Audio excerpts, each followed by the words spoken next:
So it's Hockey Magazine Day. I finally got this. This is now available on newsstands all across Canada. I assume the States as well, but I have to say, having been in Washington State, finding a hockey magazine is tough. You can go to Barnes & Noble and get hockey books, but a magazine, no. So we get into prospect reports. I take anything they say with a grain of salt. Future Watch is one of those magazines, and I'll explain why. All right, so I grabbed some old ones. Here's Future Watch 2007. Erik Johnson. Future.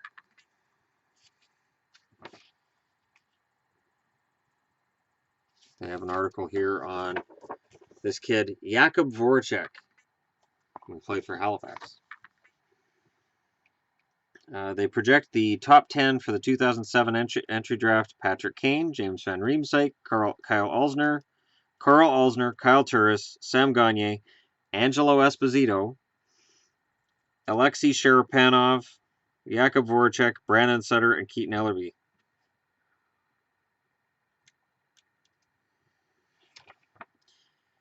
And Pronger type heads the 08 draft.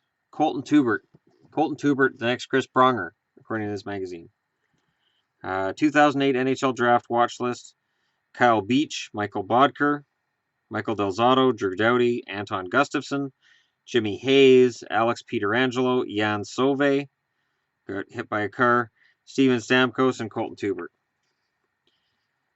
Sneak peek at the 2009 entry draft: Jimmy Bubnik, Jared Cowan, Victor Hedman, Tony Rahala, and John Tavares. So I'm just using that as an example of why you don't get all excited. And let's get into where their top 100 were. They rank the 100 prospects now. They used to rank the 50. I think this is the first year they've done 100. So I'm just going to go through here really quickly. 1 is Erik Johnson. 2 is Jonathan Toews. 3, Nicholas Backstrom for the Washington Capitals. 4, Jack Johnson. 5, Carey Price. 6, Mark Stahl. 7, Peter Mueller. 8, Kyle Okposo. 9, Luc Bourdon. 10, Chris Letang. You can see that the quality is kind of odd here. Cam Barker's at 13. Tuukka Rask at 14. Leland Irving at 15. Steve Downey at 16. Drew Stafford at 17. And then TJ Oshie at 18. Benoit Pouliot, every Oilers' favorite player, is ranked number 20 in here. Ryan Parent's 21, and Eric Fehr's 22, Yuri Talusti's 23, Jonathan Bernier 24, Kindle 25, Chris Russell 26, Cody Franzen 27, Justin Pogge. Remember him, Leafs fans? He's going to be your starter, right? 28, Andrew Cogliano 29, Martin Hanzal 30. You guys get the point. When they have these magazines, it all has to kind of be taken with a grain of salt. Here's 09. There's Cody Hodgson, the next wave. So Hodgson's going to be a big star. I'm looking forward to that. Here's a happy, bright, shiny Braden Shen of the Kings. I think he's really popular everywhere that's not Philly, isn't he? So young, so talented. When will it all gel in Edmonton? Oddly enough, there's Nugent Hopkins. There's Eberle. Hall's wearing a different color jersey. The magazine knew something. Future Watch from 2014. There's Jonathan Drouin. Jonathan Drouin. And his ranking, I believe he was number 1 this year. Yes, he was. Jonathan Drouin 1, 2, John Gibson, 3, Teuvo Teravainen, 4, Philip Forsberg, 5, Ryan Strome, 6, Evgeny Kuznetsov, 7, Rasmus Ristolainen, 8, Nikita Zadorov, 9, Alex Wenberg, 10, Anthony Mantha, 11, Griffin Reinhart, 12, Bo Horvat. I can stop there. So again, and here's Kadri, who looks like he's being basically photographed by the police. I don't know what he did, but he looks like he's ready to go to jail. And it looks like from this magazine that Stamkos was probably in on it, and the murder weapon may very well have been that stick. So, dissecting the scoop on the draft class of 2008. 2008 draft class. Let's take a look and see what they think about the draft. Cody Hodgson in there. That was 2008. Remember Cody Hodgson? No, I did a video on his retirement and, buried the hatchet as far as I'm concerned. But there is something to be said for Hodgson not panning out the way he was supposed to. Oh, they just grade the first round. So, anyways, now that that's all aside, now that I've got that all out of the way, this year's Future Watch and the top 100 now. One thing that makes me excited, very, very excited about this, is they have an article in here on, and they do a chart on core rankings, 2020 core rankings. So the idea being they take the top 3 players, top 2 defensemen, and the top goaltender. I think it's top 2 defensemen. Yep, and the goaltender, and they rate how they're going to be 3 years from now. So they say, here's their first line and top goalie in 3 years, and how is it going to stack up? The Canucks stack up as 30th with Brock Besser, Bo Horvat, Sven Baertschi, and on the blue line, Hugh Levy and Stetcher, and in net, Jakob Markstrom. That's not going to happen. Baertschi will never be a first liner in the NHL, and Stetcher is not a top 2 defenseman. The number 1 rated is Edmonton with McDavid, Draisaitl, and Puljujarvi. On the blue line, Klefbom and Larson, and in net, Talbot. Number 2 is Pittsburgh with Crosby, Malkin, and Kessel, and on the defense, Letang and Schultz, and in net, Murray. It's weird. It's a weird thing, and they just started doing it this year, and I don't know if it'll become a regular thing. It's just really strange to me. They talk about the Finns that are doing well, and they got a whole article on Charles McAvoy. Oh, I can't wait to go through this. It's just awesome. And they get right into the fact that when McAvoy was drafted by Boston, they went right at his Twitter where he said that he hated the Bruins. Well, he was a New York Rangers fan, and the Bruins knocked the Rangers out. I don't have a problem with that. I don't. You hate the team that knocked your team out. That's just the way it works. And then they have the NHL team reports. Again, I don't pay a whole lot of attention to this. Their top 50 prospects: Clayton Keller comes in at number 1, so Arizona fans should be excited. Number 2, Jesse Puljujarvi. 3, Thomas Chabot. 4, Charlie McAvoy. 5, Joel Eriksson Ek, and I agree, Eriksson Ek is the real deal. What gets me, though, is number 32 down here is Valeri Nichushkin. And they're like, well, since he went back to KHL, he's back as a prospect. He played 2 years in the NHL. He's not a prospect. Age to me doesn't matter. If a guy has played a certain number of games in the NHL, he's not a prospect anymore. Interesting to me is number 44, Dennis Cholowski. Of course, Cholowski, a Detroit prospect from last year's draft, first round, played in Chilliwack. So, I'll be interested to see how he turns out. It's an interesting list. I'm not really going to get into it much past the top 5. But Alex Nylander's number 6, Dylan Strome 7, Matthew Barzal's 8, Michael Sergachev 9, and Pierre-Luc Dubois 10. So it is interesting in that they have, again, they do it this way where they have the top 5 guys get big write-ups and the bottom 5 guys have small write-ups.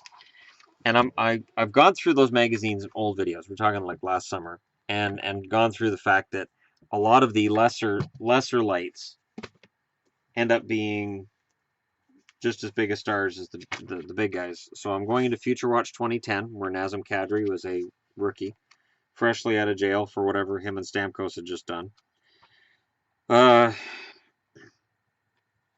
Okay, so in the Anaheim, I'm just going to go through just a couple. Anaheim, they have Luca Sbisa as a number 9 overall in the NHL rated prospect. I'll just let that sink in.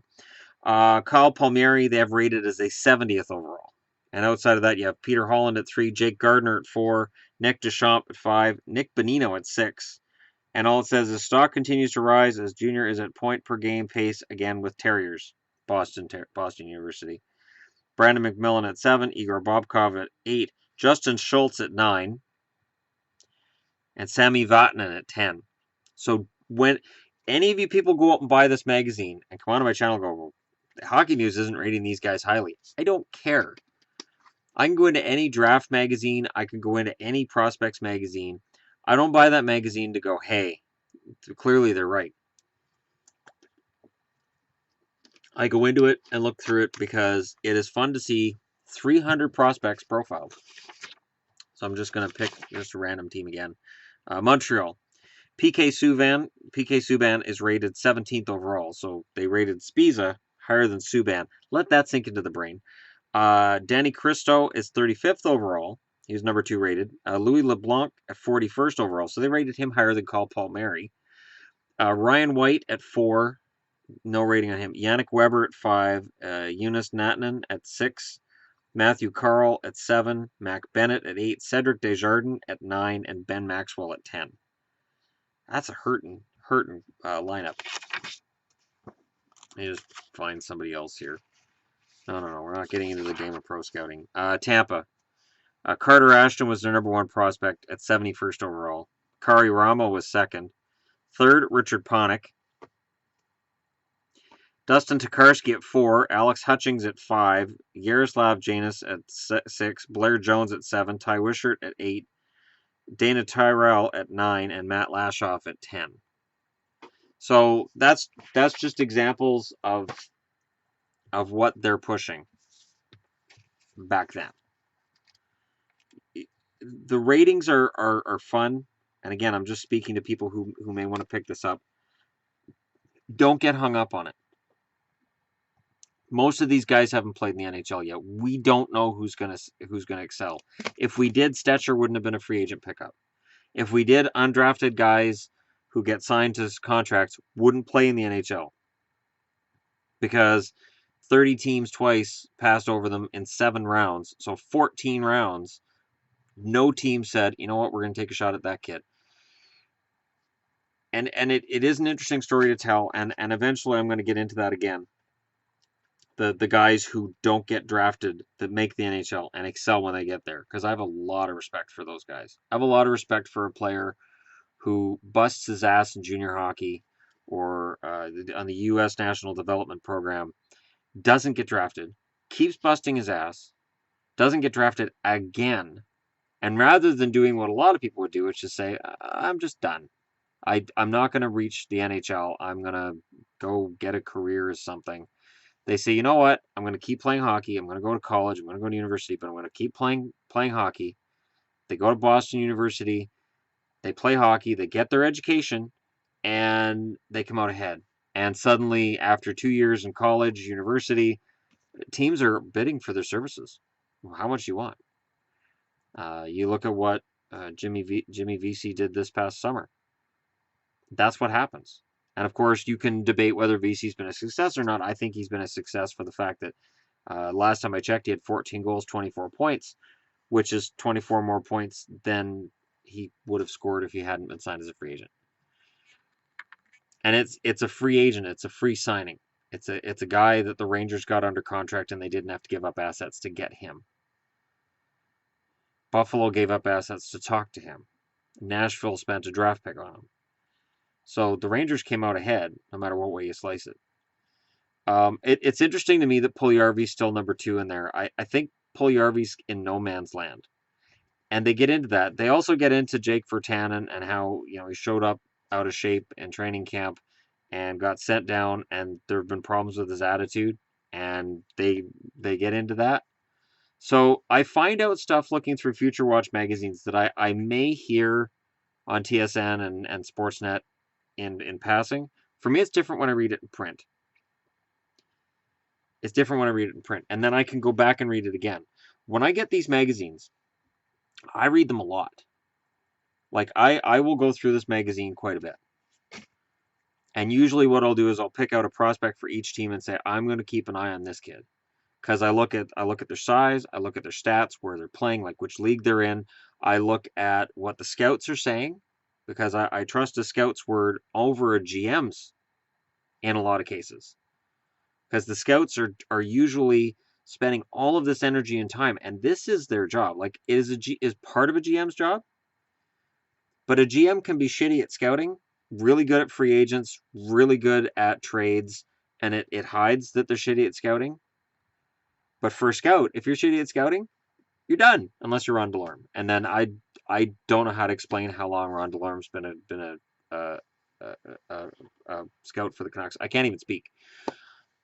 It is bewildering, and I don't say that to insult DeLorme. It's just I had issues with him on the scouting staff because you'll see a guy get picked and you'll hear, well, this is a DeLorme guy, and you're like, DeLorme was a very tough hockey player.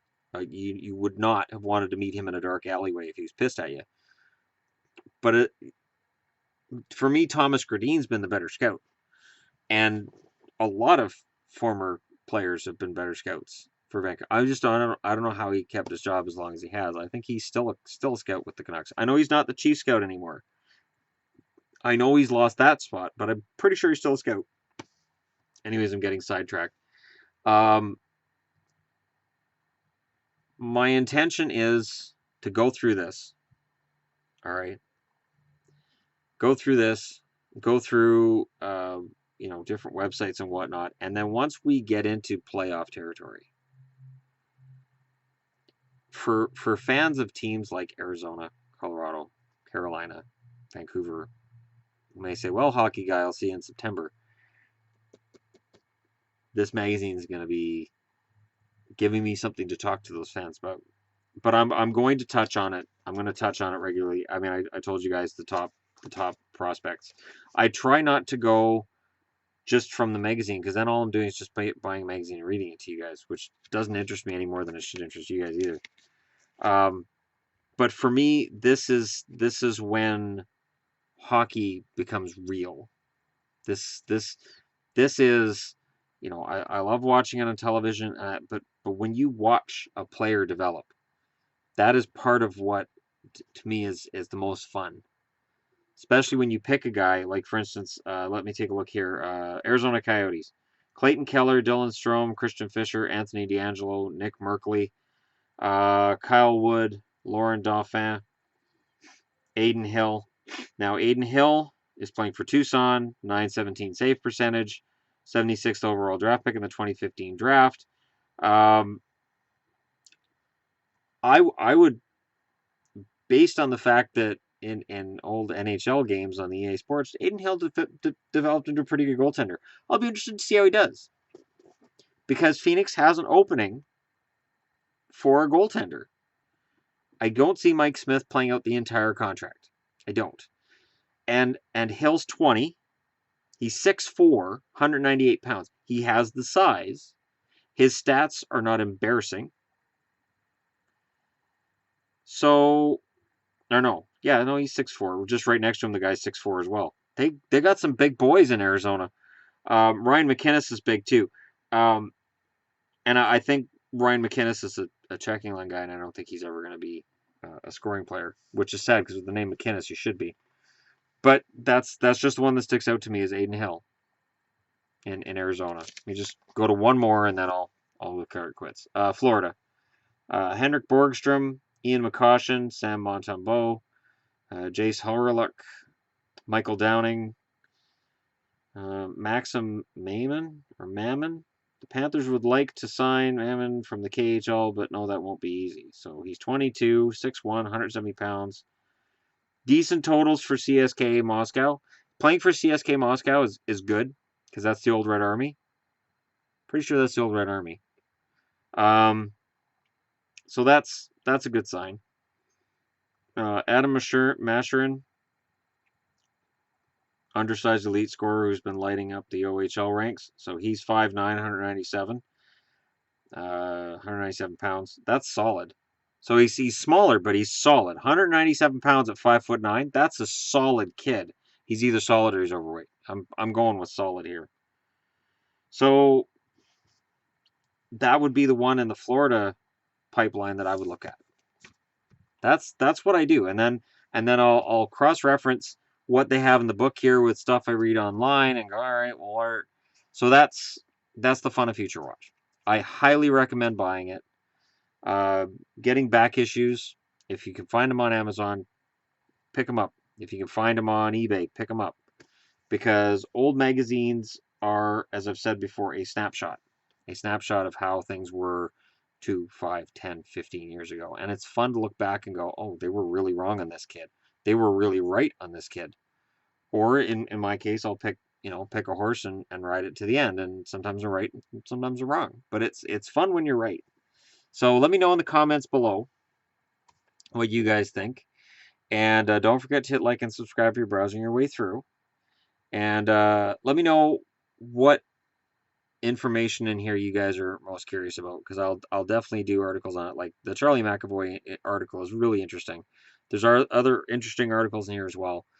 Interesting articles in the 94-95 yearbook that I got last week.